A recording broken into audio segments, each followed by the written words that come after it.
ఓం లక్ష్మీ నరసింహాయ నమః. అంటే నేను ఒక వండర్ఫుల్ సినిమా చూశానండి, నరసింహ. నిజంగా నరసింహ అంటే అప్పుడు పూర్వం భక్త ప్రహ్లాదుడు ఎలా తీశాడో అంతకన్నా అప్పుడు గ్రాఫిక్స్ పెట్టి ఎమోషన్స్ పెట్టి చాలా బాగా తీశారు సినిమాని. ఒక కుర్రోడు ఒక భక్తుడి కోసం ఏం చేస్తాడో దేవుడు, భక్తుడు ఎలా చెప్తే అలా వింటాడని ఒక నిదర్శనం చూపించారండి.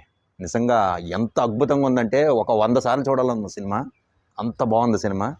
కంపల్సరీగా ఈ సినిమాకి వెళ్ళండి. ఈ సినిమాని మిస్ అవుతారు పొద్దున్న రోజు ఇంకే ఒక 100 బాహుబలితో సమానంగా అన్న టైప్లో ఉందండి సినిమా. ఒక 100 కలికి సినిమాలతో ఉన్నట్టుగా ఉంది. ఎందుకంటే విష్ణు కదండి, సాక్షాత్తు జగత్ సృష్టికే అంత పెద్ద దేవుడు ఒక భక్తుడి కోసం అలా చేశాడంటే మామూలు విషయం కాదు. చాలా వండర్ఫుల్. లక్ష్మీనరసింహస్వామి మాకు అనుగ్రహం ఇచ్చో చూసినందుకు చాలా థ్యాంక్స్ తండ్రి. మిస్ అయ్యి ఉంటే చాలా ఇబ్బంది పడేవాళ్ళం.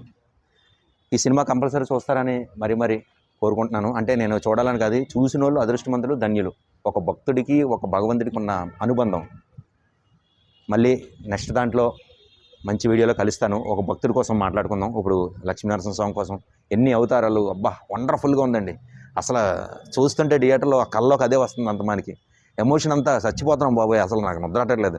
అలాంటి సినిమాలు ఇంకా తీయాలని మీ కర్ణాటక వాళ్ళు ఇంకా ఎవరో ఏది డైరెక్టరో కానీ చాలా బాగా తీశారండి ఆ డైరెక్టర్ గారు. నిజంగా ఆయనకు కృతజ్ఞతలు. ఆయన ఆలోచనకి, ఆయన ఉన్న ఎమోషన్కి, క్రియేటివిటీకి సూపర్ అండి. ఎక్సలెంట్ అండి గురుగారు, చాలా బాగా తీశారు.